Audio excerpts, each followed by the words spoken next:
Hello again. I hope you guys can hear me.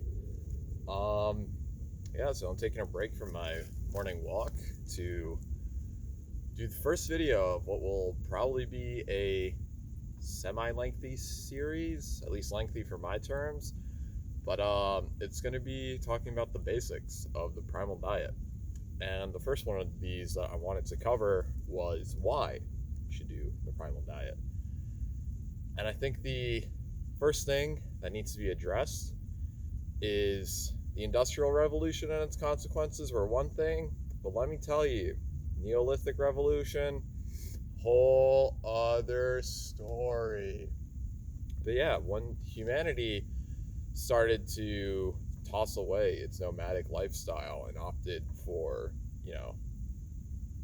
tending to grains and animal husbandry and all that instead of just being hunter gatherers, that was the first big misstep, and the reverberations of that mistake are still being felt because for all the time up until that, we were eating meat, we were eating whatever vegetation we were able to find, and everything was just meat based and what you could find.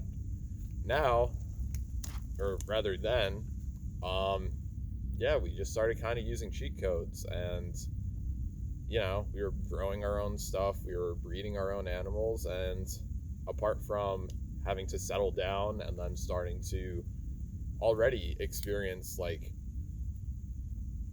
not so much disease but just like filth, you know everything started going downhill. So, eating primally, it's going to be as close as you can be to being one of those people that existed before one of the worst events in all of human history. So, segueing from that, we're creating our own food instead of finding it, and already we're beginning to experience like artificial foods. And what I mean by that is that foods that are taken out of their raw form and in order to be cooked or consumed. So, grains processed into bread, anything like starch wise needs to be cooked. Like anything that removes a food, whether it's like animal based or vegetation, like fruits and vegetables, anything that involves it being cooked, I would consider to be an artificial food because, like the raw fruitarians, they might be onto something.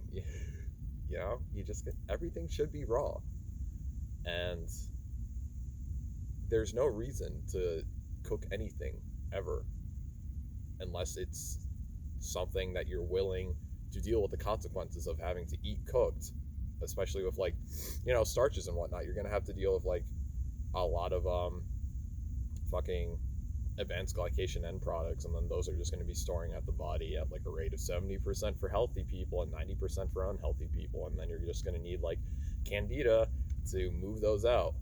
So yeah, artificial foods, man, you don't want to be eating that. And like I could talk about shit that we eat today, and that's even worse because I genuinely don't think anybody should be eating anything with an ingredient list longer than like 3 things, and like those things like being cheese and like cheese, salt, like rennet max. And I don't even like salt. I'm pretty anti-salt, and I would include 3 just so salt can fit in there.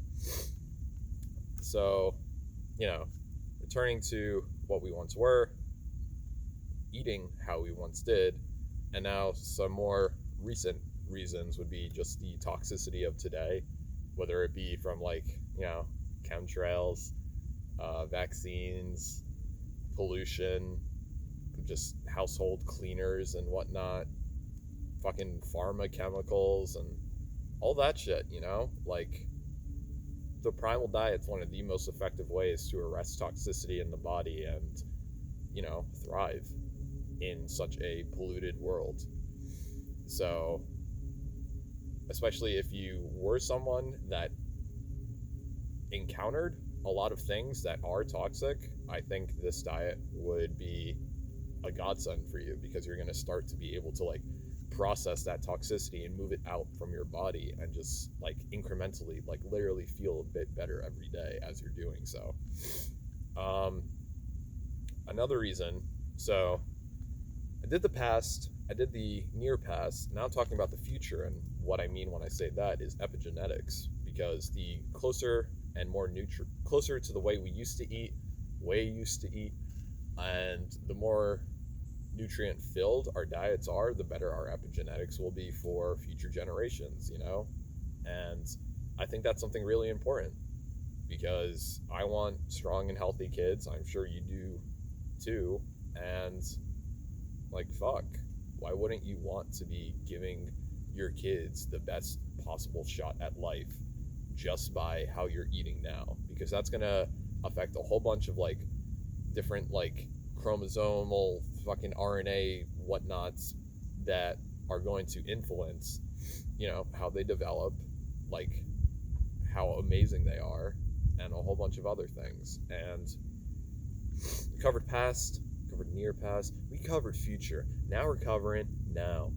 So yeah, I think the biggest reason why anybody should try the Primal diet is just because you end up feeling really fucking good. Like, I think I always get asked, like, what cooked foods do you crave? And I'm like, nothing, because like I don't even consider that stuff to be food anymore, because I know for a fact it's not going to make me as happy as like eating raw dairy and raw meat, you know? Like, give it a shot. Like, give it 3 months. Just focus on eating raw, embrace it, go balls to the wall, and I guarantee anybody who tries it will end up feeling way better than they ever did eating whatever diet prior. So yeah, that's everything. This is why to do the Primal diet. I don't really think I'm gonna have a rant in this one, because I do want to make this a series.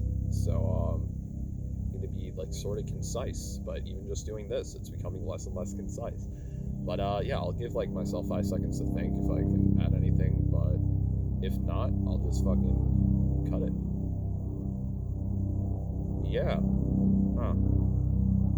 Alright, well, I hope you guys enjoyed watching the video.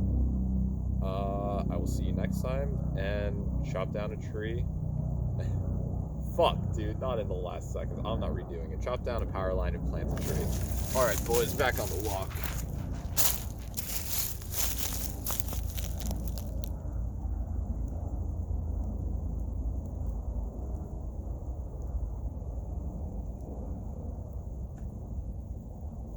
Why is it still going? Fuck.